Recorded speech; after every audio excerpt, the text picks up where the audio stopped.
Hi hello, back to cooking blog. ഇന്നത്തെ recipe നാടൻ chicken കറിയാണ്. ചിക്കൻ കട്ട് ചെയ്ത് നല്ലപോലെ കഴുകി വൃത്തിയാക്കി എടുക്കുക. 1 കിലോ ചിക്കനിലേക്ക് 1/2 സ്പൂൺ ഉപ്പ്, 1 സ്പൂൺ മുളക് പൊടി, 1/4 ടീസ്പൂൺ മഞ്ഞൾപ്പൊടിയും ചേർത്ത് നല്ലപോലെ ഇളക്കി 20 മിനിറ്റ് മാഗ്നേറ്റ് ചെയ്യാൻ വെക്കുക. ഒരു മിക്സിയുടെ ജാറിലേക്ക് 3 പച്ചമുളക്, 5 അല്ലി വെളുത്തുള്ളി, ചെറിയ കഷ്ണം ഇഞ്ചി എന്നിവ വെള്ളം ചേർക്കാതെ നല്ലപോലെ അരച്ചെടുക്കുക. അതിനുശേഷം മീഡിയം 3 സവാള ചെറുതായി ചോപ്പ് ചെയ്തെടുക്കുക. ഒരു പാൻ ചൂടാക്കുക. അതിലേക്ക് കുറച്ച് എണ്ണ ഒഴിക്കുക. എണ്ണ നന്നായി ചൂടായി കഴിയുമ്പോൾ 1/2 ടീസ്പൂൺ കടുക് ചേർക്കുക. കടുകെല്ലാം നല്ലതുപോലെ പൊട്ടിക്കഴിയുമ്പോൾ നമ്മൾ ആദ്യം അരിഞ്ഞു വെച്ച സവാള ആഡ് ചെയ്യുക. സവാളയിലേക്ക് 1/4 ടീസ്പൂൺ ഉപ്പ് കൂടി ആഡ് ചെയ്ത് നല്ലപോലെ ഇളക്കി കൊടുക്കുക.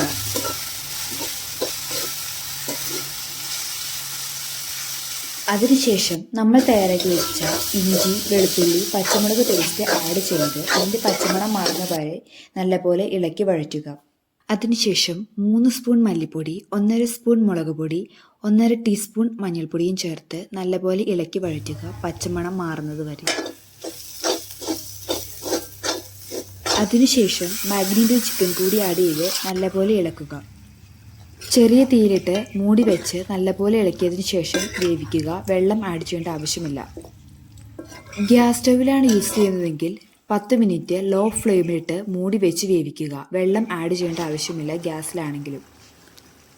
10 മിനിറ്റ് കഴിഞ്ഞതിന് ശേഷം മൂടൽ മാറ്റി നല്ലപോലെ ഇളക്കി കൊടുക്കുക. അതിനുശേഷം മീഡിയം ഫ്ലെയിമിലേക്ക് തീയാക്കി കൊടുക്കുക. എന്നിട്ട് പിന്നെയും മൂടി വെച്ച് 20 മിനിറ്റ് വേവിക്കുക. നല്ലപോലെ കുക്കായ ചിക്കനിലേക്ക് 1 സ്പൂൺ മസാലപ്പൊടിയും 1 ചെറിയ കപ്പ് തേങ്ങാപ്പാൽ കൂടി ആഡ് ചെയ്ത് നല്ലപോലെ തിളപ്പിച്ചെടുക്കുക. നാടൻ ചിക്കൻ കറി റെഡിയായിരിക്കുന്നു. Thank you for watching. See you on next video.